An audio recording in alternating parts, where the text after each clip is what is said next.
Pagi itu, langit di desa Waringin Jati begitu jernih, tanpa satupun awan yang menghalangi sinar matahari. Kabut tipis masih menggantung di antara batang-batang pohon pinus yang menjulang tinggi di pinggir desa. Aroma tanah basah dan daun yang baru tersentuh embun memenuhi udara, menciptakan ketenangan khas pedesaan yang belum terusik kebisingan dunia luar. Andre, seorang bocah laki-laki berusia 10 tahun, berlari kecil di jalan setapak berkerikil yang membelah sawah. Rambutnya hitam akeke-koken, pipinya tembam dengan semburat kemerahan, dan matanya bulat penuh rasa ingin tahu. Ia membawa sebuah tas kecil berisi botol minum dan camilan yang disiapkan ibunya sejak subuh tadi. Hari ini adalah hari istimewa baginya. "Ayah, tungguin dong," serunya sambil menyusul seorang pria bertubuh kurus tinggi yang melangkah tenang dengan cangkul di bahu Pak Darto. "Ayah Andre." Pak Darto menoleh dan tersenyum. "Makanya jangan main kakincingen sama ayam tadi pagi. Yuda pie, dibilangin cepat siap-siap."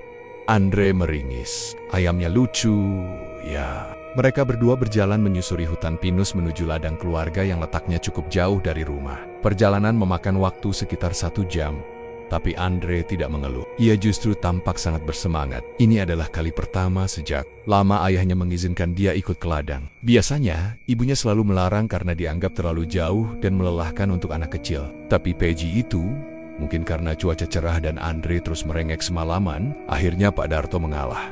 Di sepanjang jalan, Andre tak henti-hentinya bertanya tentang pohon-pohon besar, suara burung-burung yang bersahutan di atas kepala, dan cerita tentang binatang liar. Pak Darto menjawab dengan sabar, kadang membumbui jawabannya dengan kisah-kisah masa kecilnya di hutan ini. "Dulu waktu bapak seumuran kamu, sering cari buah liar di sini, tapi nggak boleh terlalu masuk ke tengah hutan," katanya. "Makin ke dalam, hutannya bukan punya manusia lagi," kata Pak Darto, setengah bercanda setengah serius. Andre tertawa, tak terlalu mengerti maksud kalimat itu. Kalau bukan punya manusia, terus punya siapa? Pak Darto hanya tersenyum kecil dan menggelengkan kepala. "Nanti juga kamu ngerti sendiri." Sesampainya di ladang, suasana menjadi lebih terbuka. Ladang itu dikelilingi oleh semak belukar dan pepohonan tinggi, tapi cukup mendapat cahaya matahari. Pak Darto segera mulai bekerja, mencangkul tanah, dan memeriksa tanaman singkong dan jagung yang mulai tumbuh. Andre duduk di atas tikar anyaman yang dibawa dari rumah. Ia memakan bekalnya sambil menonton ayahnya bekerja. Setelah kenyang, ia berkeliling sedikit, mengamati kupu-kupu, mencari batang kayu yang bisa dijadikan pedang pedagang, lalu kembali duduk. Udara sejuk dan suara alam perlahan membuat kelopak matanya berat. Angin berhembus pelan, menimbulkan suara dedaunan yang saling bergesekan seperti bisikan. Andre bersandar pada sebuah pohon pinus besar di pinggir ladang. Cahaya matahari menyusup di antara celah ranting, membentuk pola bercahaya di tanah. Tanpa sadar, Andre mulai menguap. "Ya, Andre tidur sebentar ya," gumamnya pelan, setengah bicara pada diri sendiri. Pak Darto yang tengah mencangkul hanya menoleh sekilas. "Iya, jangan jauh-jauh, tidur di situ aja, di bawah pohon. Tapi nak, kalau kebangun jangan langsung lari, panggil bapak dulu." "Iya," jawab Andre. Suaranya mulai hilang, terhisap rasa kantuk yang dalam. Ia memejamkan mata. Suara cangkul, burung, dan angin makin lama makin jauh, lalu hilang. Tidur siang di alam terbuka bukan hal asing bagi anak desa. Tapi ada yang aneh hari itu. Tak ada hembusan angin yang biasanya menggelitik kulit. Tak ada suara jangkrik atau burung yang bersahutan. Bahkan suara cangkul Pak Darto seperti menghilang begitu saja. Andre memeluk lututnya dalam posisi tidur miring. Ia merasa nyaman sekaligus dingin. Dalam setengah sadar, ia sempat merasa seperti ada sesuatu yang mengamatinya. Tapi rasa kanta terlalu berat untuk dilawan. Pohon tempatnya bersandar mengeluarkan aroma getah yang tajam, menusuk hidung. Daun-daun berguguran satu persatu, seperti menandai waktu yang tidak berjalan wajar. Tapi Andre belum menyadari apapun. Sementara itu, Pak Darto selesai mencangkul sebagian besar ladang. Ia berjalan ke arah pohon tempat Andre tidur. "Andre, bangun dulu, kita makan siang bareng," katanya sambil menepuk bahu anaknya. Tapi saat ia melongok di balik batang pohon, Andre tidak ada. Wajah Pak Darto langsung berubah. Ia berteriak memanggil nama putranya. Suara itu menggema ke dalam hutan pinus. Tak ada jawaban, namun ini bukan bagian dari babak selanjutnya. Bukan sekarang. Ini masih cerita tentang hari yang biasa atau yang terlihat biasa. Andre masih tidur, dan dalam tidurnya itulah ia perlahan ditarik oleh sesuatu yang tak kasat mata. Sebuah transisi halus dari dunia nyata ke dunia lain, yang akan mengubah arah hidupnya selamanya. Tapi untuk saat ini, semua masih terlihat tenang. Hutan masih hijau, ladang masih subur, langit masih cerah, dan Andre masih seorang anak desa berusia 10 tahun yang hanya ingin ikut ayahnya ke ladang. Belum ada yang tahu bahwa tidur siangnya hari itu akan membuka pintu ke dunia yang tak seharusnya ia masuki. Andre terbangun perlahan. Matanya terasa berat. Kelopak matanya lengket seperti telah tidur sangat lama. Ia mengerjap beberapa kali sebelum menyadari bahwa langit yang sebelumnya biru cerah kini tertutup awan gelap pekat. Tidak ada sinar matahari, hanya cahaya abu-abu yang menggantung lemah di antara batang-batang pinus. Ia duduk perlahan, mencoba mengenali sekeliling. Pohon tempat ia bersandar masih ada, tapi kini tampak berbeda, lebih besar, lebih tua, dengan kulit batang yang retuk-retuk dan getah hitam yang mengalir seperti darah beku. Daun-daun kering berserakan, namun tidak ada suara jangkrik, burung, ataupun desir angin. Hening, benar-benar hening. "Ya?" panggil Andre pelan. Tidak ada jawaban. Ia berdiri dan melihat sekeliling. Ladang yang semula terbuka kini tertutup kabut tipis. Garis-garis tanah bekas cangkul ayahnya tidak terlihat. Tanaman jagung dan singkong yang tadi masih muda dan segar kini telah layu dan menghitam, seperti hangus terbakar dalam diam. Andre mulai berjalan perlahan, menyusuri jalan kecil yang ia lewati tadi pagi. Namun jalannya tidak sama. Arah yang ia kenal kini terasa asing. Pohon-pohon pinus tampak terlalu dekat satu sama lain, menciptakan lorong-lorong sempit dan gelap. Kabut menggantung rendah, membuat setiap langkah terasa seolah masuk lebih dalam ke perut bumi. Tiba-tiba, dari sudut matanya, ia melihat sesuatu bergerak. Bayangan hitam, cepat, tak berbentuk, seperti asap pekat yang menari-nari di balik batang. "Pohon siapa?" tanya Andre. Suaranya bergetar. Bayangan itu menghilang. Andre mempercepat langkahnya, tetapi arah yang ia tuju seperti tak pernah berubah. Semua terlihat sama. Hutan, kabut, pohon, diam, lalu terdengar suara. Bukan suara manusia, bukan pula suara binatang. Seperti desir angin yang berbisik, tapi dengan nada yang terlalu jelas, terlalu sadar. Andre membeku. Nepat, tercekat. Ia menoleh ke segala arah, namun tak ada siapapun. "Ya, Ibu, aku mau pulang," bisiknya. Air mata mulai menggenang. Saat itu, dari balik kabut, muncul sosok samar. Tingginya hampir 2 meter, berdiri diam dengan tubuh membungkuk. Wajahnya tersembunyi dalam bayangan, tapi Andre bisa melihat matanya 2 bola merah menyala seperti bara api, menatap tajam ke arahnya. Andre mundur pelan-pelan, tetapi kakinya tersandung akar pohon dan ia jatuh terduduk. Sosok itu tidak bergerak, hanya mengamati. Dan kemudian, lenyap, tidak berlari, tidak menghilang dengan bunyi, tak ada lagi. Andre menangis pelan, tubuhnya gemetar. Ia merangkak, lalu berdiri dan mulai berlari tanpa arah, hanya ingin menjauh dari tempat itu. Tapi kemanapun ia pergi, pohon-pohon tetap sama, kabut tetap mengikuti. Suara bisikan makin sering terdengar, kadang tertawa, kadang menyebut namanya.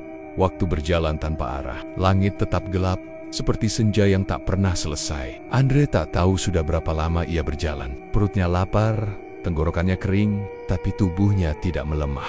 Ia tidak merasa sakit, hanya bingung kenapa ia tidak mati kelaparan. Ia tidur di balik akar besar yang membentuk semacam lengkungan. Dan saat bangun, suasana tetap sama. Tak ada pagi, tak ada malam, hanya kesuraman abadi. Hari kedua, ia bertemu dengan sesuatu yang menyerupai manusia. Seorang anak kecil perempuan, seumuran dengannya, mengenakan baju lusuh dan lusuh seperti dari zaman lama. Gadis itu berdiri di tepi danau kecil, menatap air. "Namaku Mira," katanya tanpa menoleh. Andre mendekat pelan. "Kamu juga tersesat?" Mira hanya diam. Lalu ia menoleh perlahan. Wajahnya pucat dan matanya kosong. "Jangan terlalu dekat, KR." Mereka suka muncul dari situ, ucapnya datar, lalu berjalan menjauh dan menghilang ke balik kabut tanpa suara. Andre hanya bisa terpaku. Ia melihat danau itu dengan ngeri. Airnya hitam seperti tinta. Dalam diam ia melihat bayangan di permukaan air, bukan bayangan dirinya, melainkan sosok lain, berbulu, bertanduk. Ia mundur.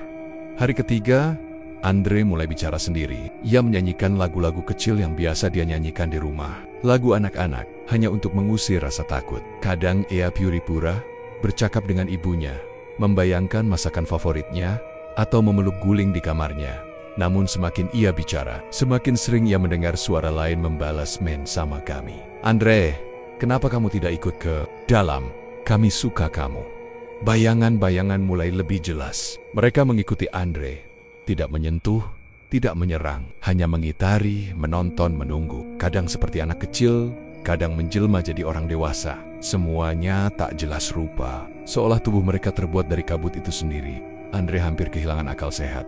Ia duduk di tanah, menatap langit gelap dan bergumam pelan, "Tuhan, tolong, aku mau pulang." Lalu, tiba-tiba, sebuah cahaya kecil muncul di kejauhan, seperti kunang-kunang. Cahaya itu bergerak lambat, seakan mengundang. Andre bangkit, mengikuti cahaya itu tanpa tahu kenapa. Cahaya itu menuntunnya menyusuri jalan sempit di antara pohon-pohon, melewati celah bebatuan yang membentuk semacam gerbang kecil. Saat ia melangkah melewatinya, semuanya berubah. Langit kembali cerah, kabut lenyap, dan suara burung kembali terdengar. Andre berdiri di tengah ladang yang ia kenal. Pohon tempat ia bersandar masih ada. Meski kini dipenuhi sulur tanaman liar, ia kembali. Atau begitulah pikirnya. Ia tidak tahu bahwa waktu telah berkhianat padanya, dan dunia yang ia tinggalkan telah berjalan terlalu jauh tanpa dirinya. Langkah Andre goyah ketika cahaya terang menyilaukan matanya. Ia menutup wajahnya dengan tangan, lalu perlahan menurunkannya, menatap sekeliling dengan napas terengah. Ladang itu kembali. Tanah yang sebelumnya gelap dan mati kini tampak seperti semula. Walau tidak benar-benar sama, pohon tempat ia tertidur masih berdiri. Tapi daun-daunnya tampak lebih rimbun, akar-akarnya lebih menjalar. Di bawahnya, tikar anyaman yang dibawa ayahnya telah lapuk dan berdebu, seperti sudah ditinggal lama. Tidak ada jejak Pak Darto, tidak ada suara cangkul, hanya semilir angin yang menyapu ladang dengan sunyi yang dingin. Andre memutar tubuh, mencoba mencari arah pulang. Kakinya terasa berat, tetapi dorongan untuk kembali ke rumah lebih kuat daripada rasa lelah dan bingung yang membebaninya. Ia mulai berjalan, lalu berlari. Semua terasa aneh. Jalan setapak yang biasa ia lalui, kini lebih tertutup semak dan ilalang. Tinggi, rumput liar tumbuh subur di sisi jalan, dan beberapa pohon yang dulu kecil kini sudah menebar bayangan panjang. Perjalanan menuju desa yang biasanya terasa akrab, kini seolah asing dan menyempit. Seakan waktu banner-banner telah melewati Andre tanpa belas kasihan. Sesampainya di bibir desa, Andre menghentikan langkahnya. Matanya membelalak desa Waringin Jati. Tak lagi seperti yang ia ingat. Rumah-rumah terlihat kusam, beberapa dengan atap yang sudah berlumut. Suasana lengang, nyaris tak ada suara. Tidak ada anak-anak yang bermain di halaman, tidak ada aroma masakan dari dapur, dan yang paling aneh, tidak ada ayam berkeliaran. Biasanya, suara ayam dan bebek menjadi bagian tak terpisahkan dari pagi desa, tapi kini hanya keheningan yang menyambutnya. Andre berjalan pelan menyusuri jalan utama desa. Beberapa orang tampak mengintip dari balik jendela saat ia lewat. Tatapan mereka bukan penuh sukacita, melainkan keraguan, seperti melihat sesuatu yang tidak seharusnya ada. Seorang ibu tua yang sedang menyapu halaman menatapnya lama, lalu buru-buru masuk ke rumah sambil membuat tanda doa di dada. Bu. Andre berseru pelan saat mendekati rumahnya, tapi rumah itu tampak berbeda. Dinding bambunya telah berganti warna menjadi kecoklatan, dan rerumputan di pekarangannya menjalar tinggi. Seperti sudah lama tak terurus, langkahnya terhenti di depan pintu. Tiba-tiba pintu itu terbuka keras. "Andre!" Suara itu meledak seperti petir di siang bolong. Seorang perempuan paruh baya berlari ke arahnya dan langsung memeluknya erat. Tubuhnya gemetar, dan air mata mengalir deras di pipinya. "Ibu?" Andre bertanya pelan, bingung. "Ya Allah, Andre, kamu kemana aja, nak?" Suara ibunya bergetar, campuran antara kelegaan dan kepanikan. Andre memeluk ibunya, tapi ia tak mengerti. Baru tadi Andre tidur di ladang sama bapak.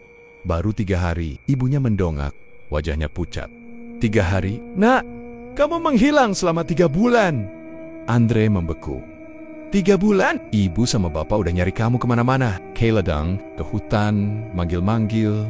Semua warga bantu, bahkan dukun kampung didatengin buat nyari tahu kamu dibawa makhluk apa." Suara ibunya naik turun, seolah tak percaya bahwa anaknya kini benar-benar berdiri di hadapannya.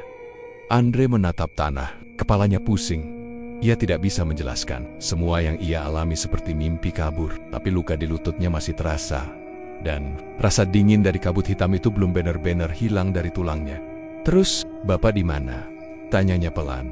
Ibunya menghapus air mata. "Bapakmu lagi ke kebun. Dia udah mulai kerja lagi. Walau sejak kamu hilang, dia lebih sering diam. Setiap pagi dia ke ladang, duduk di bawah pohon pinus itu. Setiap hari, berharap, kamu pulang. Andre menunduk. Beberapa warga mulai berdatangan, mendekat perlahan. Tatapan mereka kaku dan penuh curiga. Seorang bapak tua bersorban putih, berdiri di antara mereka. Ini Andre, anak Darto yang hilang itu, bisiknya ke warga lain. Iya, tapi dia kenapa masih kecil gitu? Padahal hilangnya udah 3 bulan. PCJ, yang pulang bukan Andre sebenarnya. Bisik suara lain, ibunya menoleh ke kerumunan. Sudahlah, ini anak saya, dia pulang. Jangan macam-macam. Andre bisa merasakan ketegangan itu. Ia tak tahu apa yang lebih menyakitkan. Disambut kembali, atau diragukan sebagai dirinya sendiri. Seorang lelaki muda yang dulu sering bermain karambol dengan ayahnya mendekat. Andre, kamu ingat saya? Andre mengangguk perlahan. Mas Leman saling pandang dengan warga lain. Tapi anak ini gak berubah. Selama 3 bulan, dia gak jadi lebih kurus, gak lebih tinggi. Kayak gak lewat waktu. Mendekap Andre makin erat. Apapun itu, dia anak saya. Dia pulang, udah cukup. Andre hanya diam. Dalam hatinya ia tahu sesuatu memang tidak beres. Waktu memang tidak berjalan sama di tempat yang ia datangi. Ia tidak lapar, tidak haus, tidak merasa lama. Tapi nyatanya, dunia telah meninggalkannya 3 bulan. Saat itu, dari arah ladang, terdengar suara langkah cepat. Pak Darto muncul dari balik tikungan. Wajahnya pucat begitu melihat kerumunan di depan rumah. Matanya langsung menatap anak itu. Langkahnya pelan, ragu. Lalu, saat Andre menoleh dan memanggil lirih, ya, Pak Darto roboh berlutut. Matanya berkaca-kaca. Ia meraih Andre dan memeluknya. Erat sekali, tidak bicara apa-apa. Sore itu, langit desa Waringin Jati kembali cerah. Tapi, di balik langit cerah itu, ada awan tipis yang masih menggantung di hati warga. Kembalinya Andre adalah keajaiban, atau mungkin peringatan. Dan Andre, meski telah kembali, tahu bahwa dirinya bukan lagi anak yang sama. Sesuatu dari tempat gelap itu telah ikut bersamanya. Ia hanya belum tahu apa.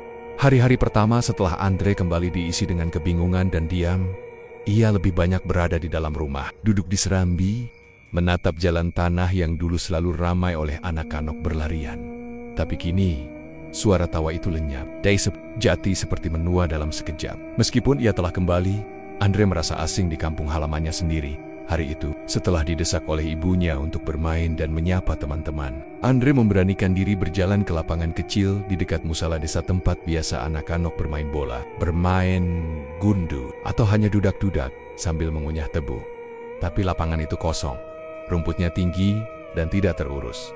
Ban bekas yang biasa dijadikan gawang sudah tertutup semak. Di salah satu sudut lapangan, berdiri seorang bocah lelaki yang dikenalnya, Benny, sahabatnya sejak kecil. Benny berdiri sendiri, memunggungi Andre, menatap pohon jambu di ujung lapangan. Andre tersenyum dan melambaikan tangan. Benny, itu kamu ya? Benny tidak menjawab, tidak menoleh.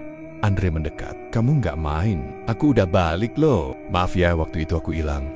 Benny akhirnya menoleh perlahan. Wajahnya pucat dan tatapan matanya kosong. Ia mengangguk sedikit, lalu tanpa berkata sepatah kata pun, berjalan menjauh. Andre tertegun. Ia mencoba mendatangi rumah temannya yang lain, Wati, anak Pak Kadus, yang biasanya cerewet dan suka mengajak lomba balap lari. Tapi Wati hanya duduk di beranda rumah, mengelus-elus boneka lusuhnya, sambil menyanyi lagu daerah dengan nada datar. Ibunya berdiri di pintu, memperhatikan Andre dengan tatapan waspada, lalu menarik Wati masuk ke dalam rumah satu persatu. Andre menyadari bahwa tak satu pun dari teman temonia menyambutnya seperti dulu. Bahkan yang biasanya paling dekat dengannya, kini bersikap seperti orang asing. Malam pun datang lebih cepat daripada biasanya. Sejak kembali, Andre merasa waktu sore berlangsung lebih singkat. Matahari seperti tergesa-gesa tenggelam, meninggalkan langit yang cepat gelap, meski jam belum terlalu malam. Dan yang lebih aneh, malam hari terasa dingin luar biasa. Angin malam di desa selalu sejuk, tapi sejak beberapa hari terakhir, dinginnya seperti merayap masuk ke dalam tulang. Andre sering terbangun tengah malam, tubuhnya menggigil, mendengar suara aneh dari luar jendela. Kadang seperti derap langkah di tanah basah, kadang seperti bisikan yang menembus celah dinding bambu rumah. Ibunya, yang biasanya cerewet, kini menjadi lebih pendiam dan sering memandang keluar jendela dengan gelisah. Pak Darto juga tampak lebih banyak diam, hanya bicara seperlunya. Sesekali, Andre melihat ayahnya berbicara dengan beberapa orang tetua desa di belakang musala, berbisik sambil membawa dupa dan kendi air. Malam itu, Andre terbangun karena mendengar suara samar. Ia mengintip dari celah bilik kamarnya dan melihat ibunya berdiri di ruang tengah sambil memegang kain putih. Ia membisikkan doa-doa yang tak dikenali Andre, lalu menggantungkan kain itu di atas pintu rumah. Keesokan paginya, kain itu sudah tak ada. Beberapa hari kemudian, Andre memutuskan menyelinap keluar malam-malam. Ia penasaran. Setiap malam, sekitar pukul 1 dini hari, suara aneh terdengar dari arah balai desa. Ia berjalan pelen-pelen di balik bayangan, memastikan langkahnya tak menimbulkan suara. Sesampainya di dekat balai desa, ia bersembunyi di balik pohon waru besar. Dari sana, ia melihat beberapa warga lelaki dewasa, termasuk Pak Leman dan 2 tetua desa berdiri melingkar. Mereka membakar sesuatu dalam mangkuk tanah liat. Asapnya berbau menyengat seperti rambut terbakar. Salah satu dari mereka membaca sesuatu dalam bahasa yang tak dipahami Andre. Kata-katanya seperti bisikan kasar. Tubuh mereka bergetar. Salah satu warga tampak tiba-tiba jatuh ke tanah, menggeliat seperti kejang, lalu tertawa keras dengan suara yang bukan miliknya. Andre menutup mulut, menahan napas. Ada yang membuka jalur. Ucap suara dari lingkaran. Itu, anak itu. Apa dia sadar? Belum. Tapi bekasnya masih terbuka. Andre mundur pelan, lalu berlari kembali ke rumah tanpa melihat ke belakang. Keesokan harinya, Andre duduk di serambi, mencoba mengurai semua yang ia lihat dan dengar. Ia mulai memahami alam setan yang ia masuki selama 3 hari tidak hanya berdampak pada dirinya. Jalur antara dunia itu dan dunia manusia telah terbuka, dan celah itu belum tertutup. Ia mungkin adalah celah itu sendiri. Semakin ia memikirkan itu, semakin jelas ia mengingat kejadian-kejadian selama ia tidur di dunia itu. Sosok-sosok samar, suara-suara yang menyebut namanya, dan tawaran untuk tinggal lebih lama. Semua itu bukan hanya halusinasi. Ada sesuatu dari alam itu yang ikut pulang bersamanya. Siang harinya, saat Andre berjalan ke sungai untuk mencuci kaki, ia melihat sesuatu yang membuat darahnya beku.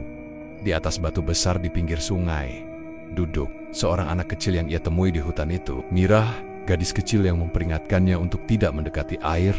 Wajahnya masih sama, bajunya masih sama, tapi sekarang ia menatap Andre tanpa ekspresi, lalu tersenyum kecil dan menghilang dalam angin. Andre jatuh terduduk, napasnya memburu. Ia sadar, alam itu belum sepenuhnya tertutup, dan ia mungkin belum benar-benar kembali sepenuhnya. Langit sore di desa Waringin Jati tampak muram, meskipun matahari masih tergantung rendah di ufuk barat. Awan tebal menggantung rendah, menambah suasana gelisah yang akhir-akhir ini semakin pekat terasa. Andre duduk di bawah pohon jambu belakang rumahnya, merenung. Ia tidak bisa melupakan kejadian di sungai kemarin. Wajah Mirah, anak dari alam lain itu, muncul di dunia nyata seperti tanpa batas. Ia merasa bahwa dirinya membawa sesuatu dari tempat yang dulu ia datangi. Bukan luka fisik, tapi bekas yang lebih dalam, lebih gelap. Beberapa kali ia mencoba membicarakan hal ini kepada orang tuanya, tapi mereka hanya menyuruhnya istirahat dan tidak memikirkan hal-hal aneh. Kamu udah cukup lama hilang, jangan dibawa aneh-aneh lagi. Ya, ujar ibunya. Tapi Andre tahu, diam orang dewasa kadang lebih menakutkan dari kata-kata.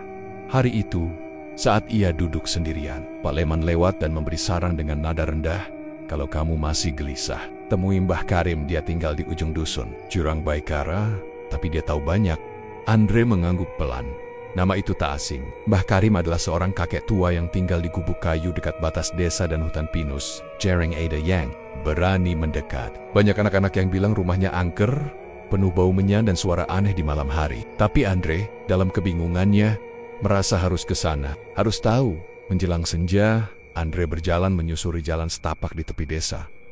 Rumput tinggi menggelitik kakinya. Gubuk Mbah Karim berdiri di antara 2 pohon besar, beratapkan rumbia dan berdinding kayu tua yang berjamur. Asap tipis mengepul dari cerobong tanah liatnya.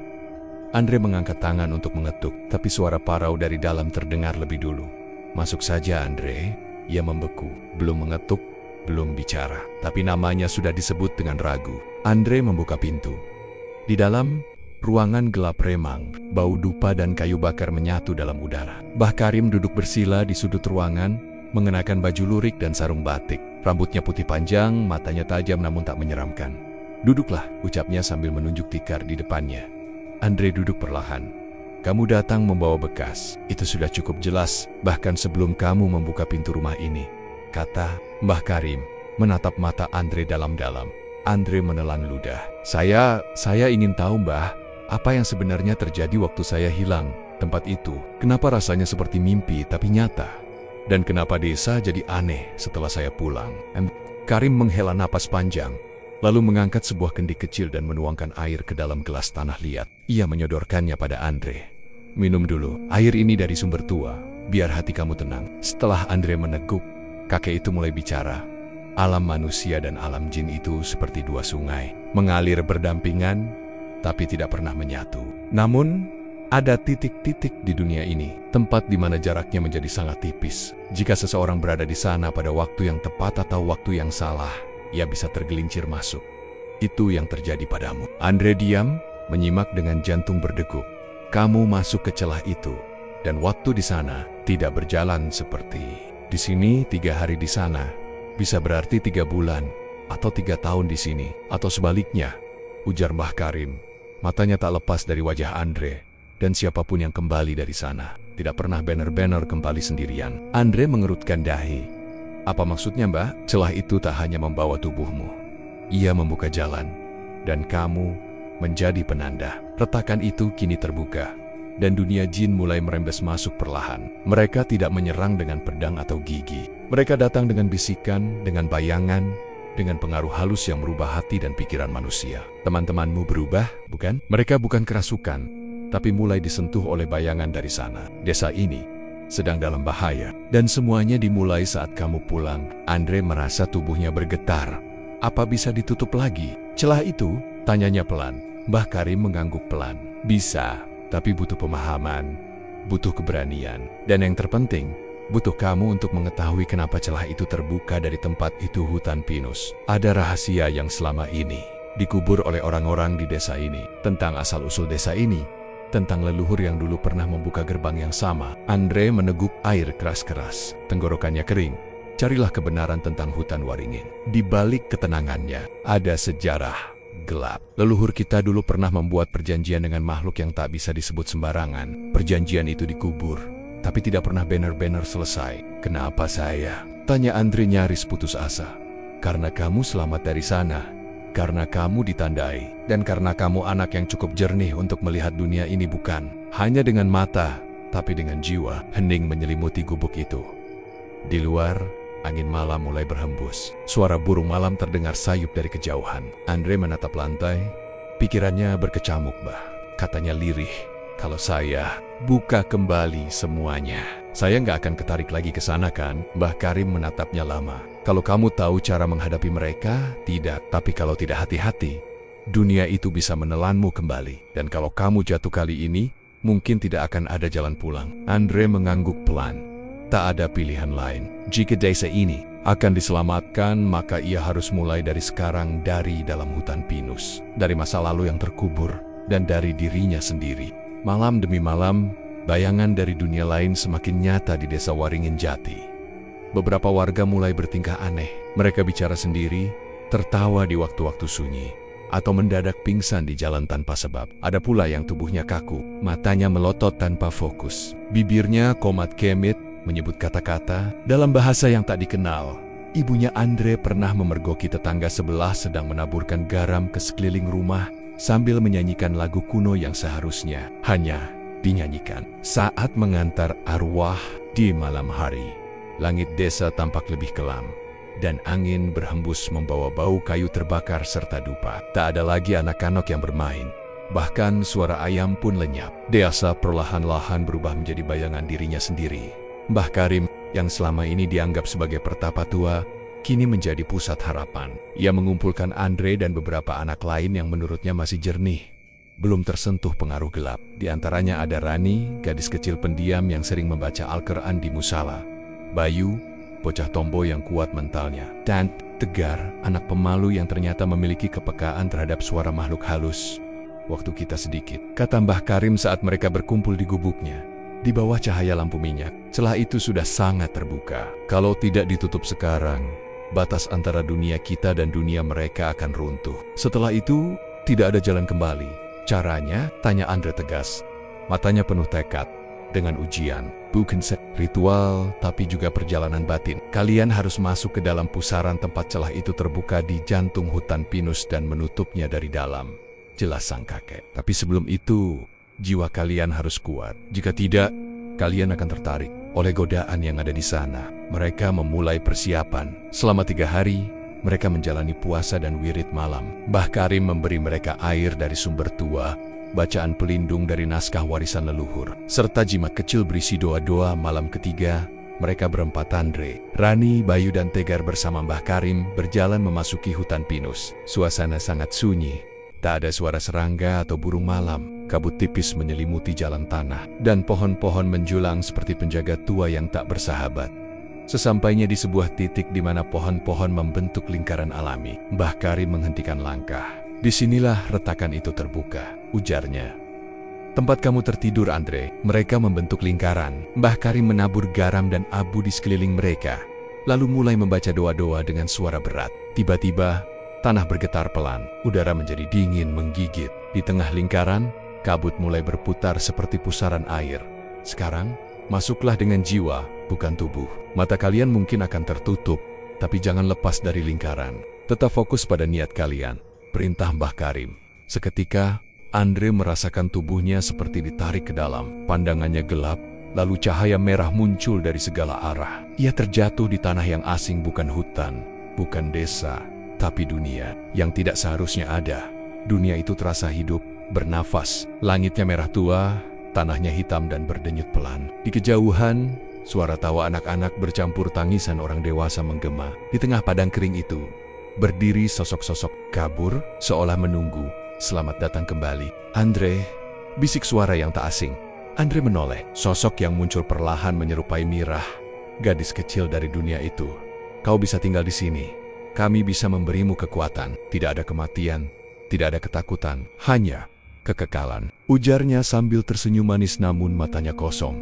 Andre merasakan bayangan lain mendekat. Mereka membisikkan janji-janji, bisa melihat masa depan, bisa mengendalikan makhluk, bisa hidup selamanya tanpa rasa sakit. Bahkan bayangan ayah dan ibunya muncul di hadapannya, menangis dan memohon agar ia tetap tinggal bersama mereka. Tapi suara lain muncul di benaknya, suara Mbah Karim. Kau adalah penanda, tapi juga penjaga. Kekuatan mereka tak bisa mengalahkan kehendak manusia yang suci. Andre menutup mata. Aku tidak ingin kekuatan. Aku ingin menyelamatkan desaku. Jimat pemberian sang kakek. Cahaya keemasan muncul di dadanya, menyebar cepat, mendorong bayangan dan bisikan itu mundur. Di sekelilingnya, Rani terlihat membaca doa dengan penuh kehusyukan. Tubuhnya memancar terang. Bayu berteriak menolak bayangan ibunya yang palsu. Dan Tegar menangis sambil memeluk dirinya sendiri, tapi tetap bertahan. Tanah mulai retak. Langit dunia itu menggulung seperti kain yang terbakar. Retakan di tengah tempat itu berdenyut keras, celah antar dunia terbuka lebar. Dari dalamnya muncul sosok besar seperti raksasa bayangan. Matanya merah menyala, tangannya menjulur ke arah Andre. Kau milikku, geramnya. Dengan sekuat tenaga, Andre melangkah maju. Ia mengangkat jimatnya tinggi dan berteriak, aku kembalikan yang bukan milikku. Aku tutup jalannya. Ledakan cahaya terjadi. Angin keras menyapu segalanya. Jeritan makhluk-makhluk gaib menggemuruh, lalu segalanya menjadi putih. Andre terbangun di tengah lingkaran. Tubuhnya dingin, tapi nafasnya tenang. Di sekelilingnya, Rani, Bayu, dan Tegar juga membuka mata perlahan. Wajah mereka kelelahan, tapi damai. Mbah Karim tersenyum tipis. Kalian berhasil. Langit malam tampak lebih bersih. Bintang-bintang mulai. Angin malam yang lembut menghembus membawa aroma segar tanah dan daun pinus. Tapi Andre tahu, ini belum akhir. Ini baru awal dari keseimbangan yang rapuh. Ia kini bukan lagi anak biasa. Ia adalah penjaga celah, dan tugasnya belum selesai. Hari-hari setelah ritual penutupan celah berjalan perlahan seperti luka lama yang sembuh, tapi menyisakan bekas yang tak bisa dihapus. Desa Waringin Jati kembali tenang. Tidak lagi terdengar suara orang kerasukan di malam hari. Tidak ada bisikan dari balik pohon pinus, dan anak-anak mulai berani keluar rumah lagi. Burung-burung yang lama menghilang kini kembali berkicau. Angin sore yang semula menusuk kini kembali membawa aroma padi dan bunga liar. Tapi bagi Andre, semuanya tidak pernah benar-benar kembali seperti semula.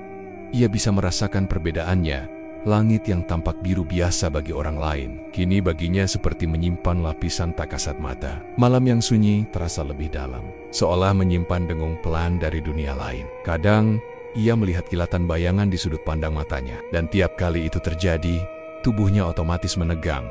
Bekas luka itu bukan di kulitnya, melainkan di jiwanya.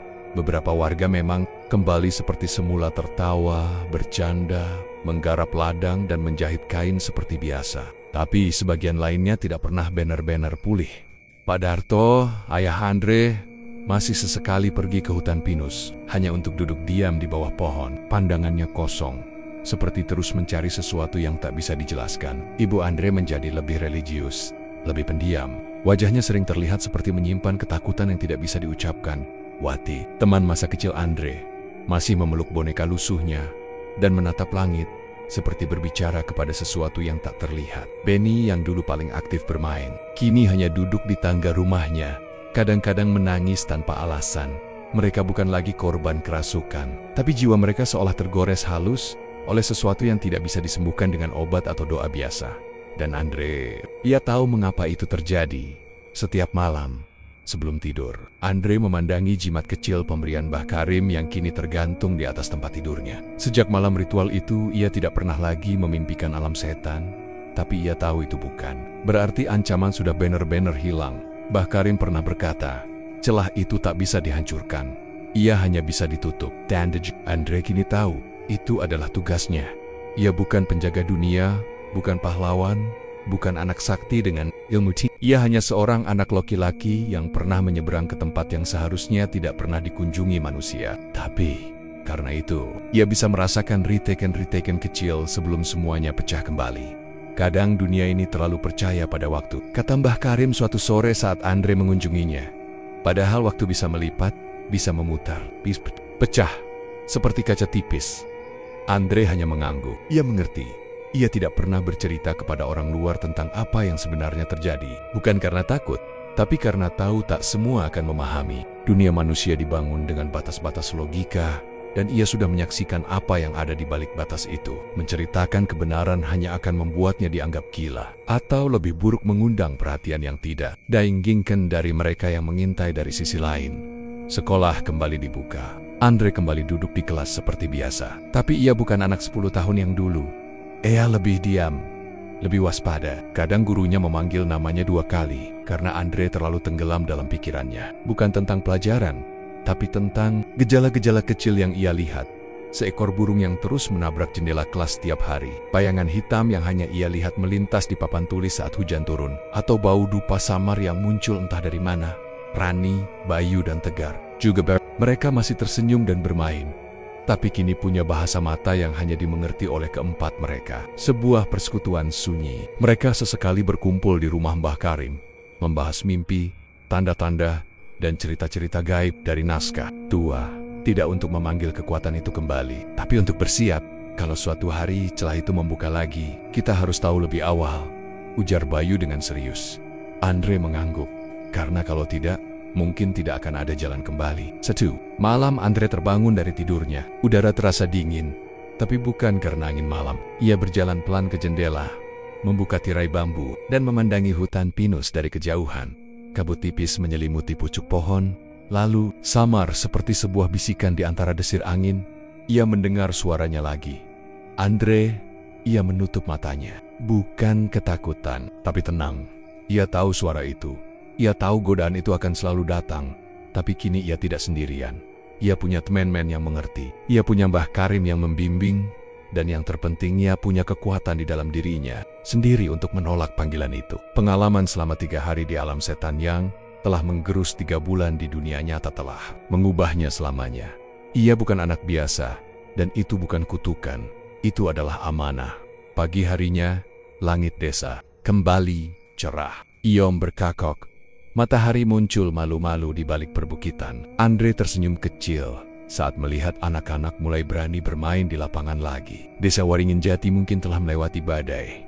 Tapi Andre tahu satu hal, waktu bisa retak kapan saja, dan ketika itu terjadi, ia akan siap, bukan sebagai pahlawan, tapi sebagai penjaga celah.